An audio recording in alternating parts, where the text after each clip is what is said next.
کسین کو جی کوبانه جی بر ظلم داعش رویابون لرحای د کومباجاران دهتبون بجهکرن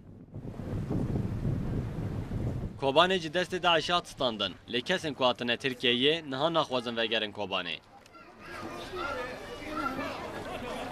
لورا کوبانه هیچ به تواهی جبن خطری در نکتیه و هر در باجر هلوشیایه ام هاتنا في دري ادبي ام وغرنا كوبني ام نكو وغرنا كوبني في حول دبي وضعيده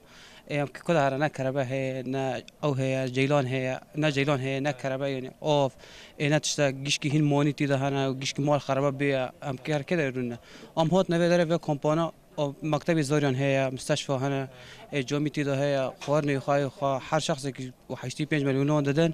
و خوشه تشتكي قيمتنا ولاتين كوباني اند كومباجاراندا لبندين كو اولهي كوباني بتواهي بجيبه و اواكرنا باجر بقده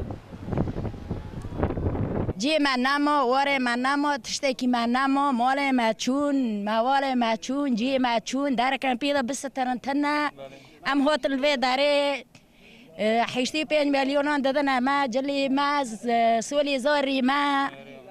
ام بركي الفر بس ترن هالحياه چطور ببنه بولا هيصير ولات ما خراب كوباليگي خراب بلكي عمارات ببيم دي صافاگر كسند كومباجار نو دهاتنه بجيكرن جي كومباجر رازينه و حوجدارين وان ين وك خارن رازان و درمان کرن جي تداين إذن خالي خوبي وشخصني ما قدي واني قرب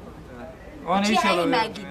بس فادر فاك إن شاء الله أنا راضي نشتاجين كومباجار دبيجن دوی حالی دا امن کارن وگرن ولات اخوه